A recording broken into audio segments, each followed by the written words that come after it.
Hi everybody, thanks for joining me for today's lecture and today's class on copyright.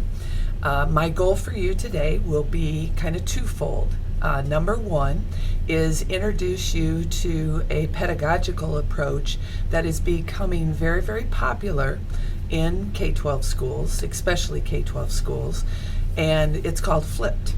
Kind of a flipped lecture or something like that. And basically the concept behind it is that students get the materials, usually like prior to class. I kind of build it into class, but like they would get it assigned, watch it in class or free time that night before, and then they would come the next day prepared because they've had time to kind of go over the material, reflect upon the material, and then usually the material that next class is more active and engaging with student discussion and so forth. So we're going to try to model that in our class, and this won't be the last time I do flipped. I will do it periodically, kind of even to meet my schedule and keep class going, and it seems to work fairly well. So I want you to think about that flipped pedagogy for your own classroom, even at the elementary, even with early childhood. It can be done and it can be very useful. We'll talk about that a little bit as part of our class on Tuesday as well, but start thinking about that. It might look a little bit different because it's not like you're going to give young students a lecture all the time, but there is some material and some situations that this type of a format, this type of a pedagogy will work very well. The second part is obviously what the slide conveys, and that is copyright. And I think this is kind of one of those prongs that we've been working on: information literacy, TPAC, which I'll get back to. We talked about web evaluation and so forth, and so even taking pictures, okay, and using those types of skills. Those are kind of, to me, foundational skills for you as elementary and early childhood educators for as you move forward, okay? And those, having this knowledge is going to benefit you as we move forward, okay? So what we're going to do is we are going to really focus on three questions, okay? Why should you even be concerned about copyright? What is meant by fair use related to the use of materials in classrooms? And then I want to give you some information about actual 4 criteria that have been written about fair use and applied in education, okay? So those are the questions that hopefully you should be able to answer after this experience with flipped. So I start off first with, what do you think you know about copyright? Okay, hopefully you've kind of done my flipped in the order that it was presented, although you wouldn't necessarily have to do that. But the first thing that you did was answer some questions about some scenarios, typical scenarios that happen in real classrooms regarding copyright. And so what I kind of want to get a feel for is, okay, how are you answering those questions before you have gotten the content? So it's kind of a pre-test, and then you might anticipate that post-test at the end. So just for your own benefit, that's how I'm going to kind of measure your understanding of what we're talking about today related to copyright. So I'm going to start with this comic, and the comic has to do with kids taking a test, and basically the comment of, if it's okay to copy from the internet, it must be okay to copy from my friend's test, right? And we might think, well, that's a silly comment, and but it is that first sentence, it's okay to copy from the internet. And I think that's something that we as educators, we have to think about, even yourselves, when you're in college and you're doing papers and all those kinds of things. There's something called plagiarism. There's something to be taught in paraphrasing,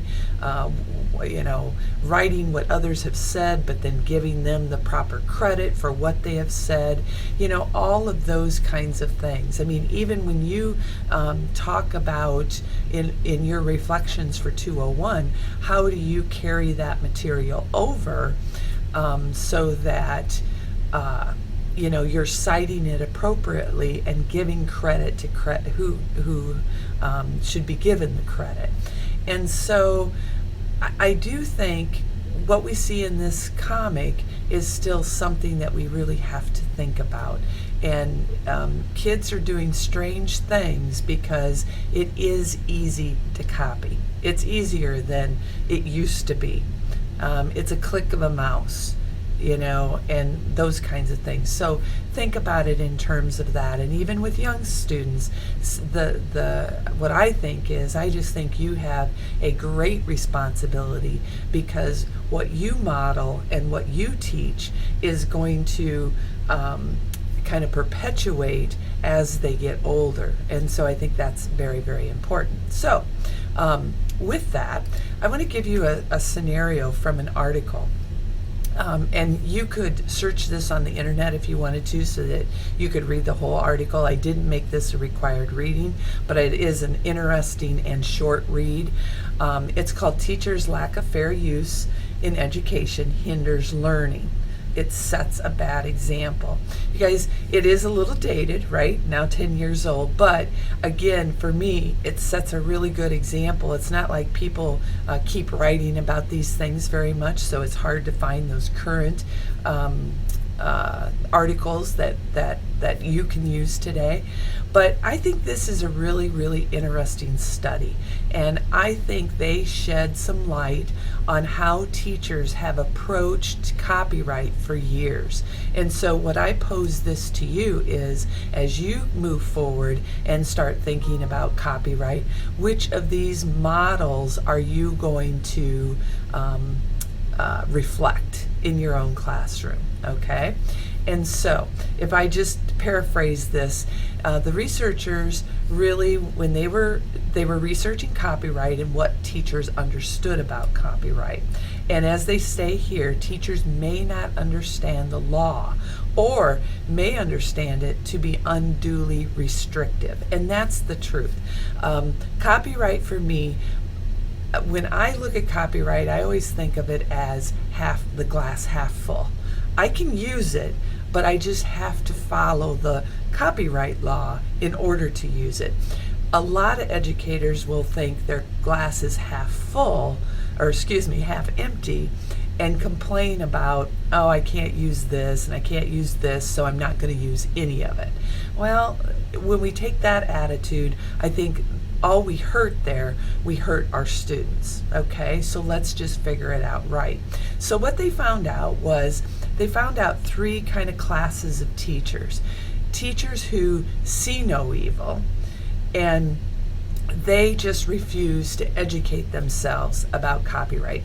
They just continue to do whatever they want because they think they can. Okay, so see no evil. And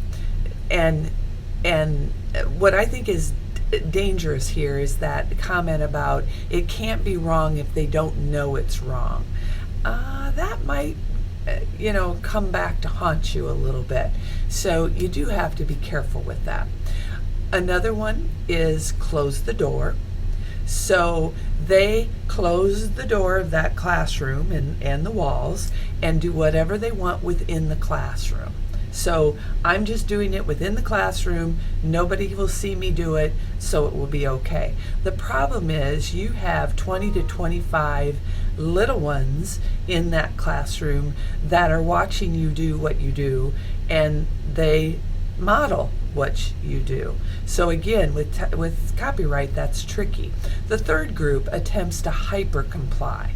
And those are the ones that they perceive they know the law, and they follow it some, but not all the time. Okay? And you guys, I'm not trying to be the police here. I'm not trying to be, I'm not perfect. I've broken copyright definitely in my career. Not lately, I hope, but early on, I know I was doing things I shouldn't have done.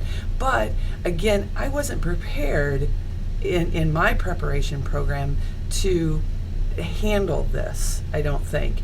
And copyright has changed since I graduated from ISU as an undergrad as well, and kind of worked through my teaching years. So, but what I want to try, I want to make sure now that our teachers going out of Iowa State have a better understanding of that.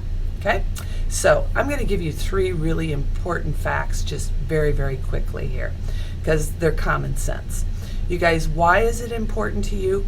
Number 1, it's federal law, period. Okay? It's the law.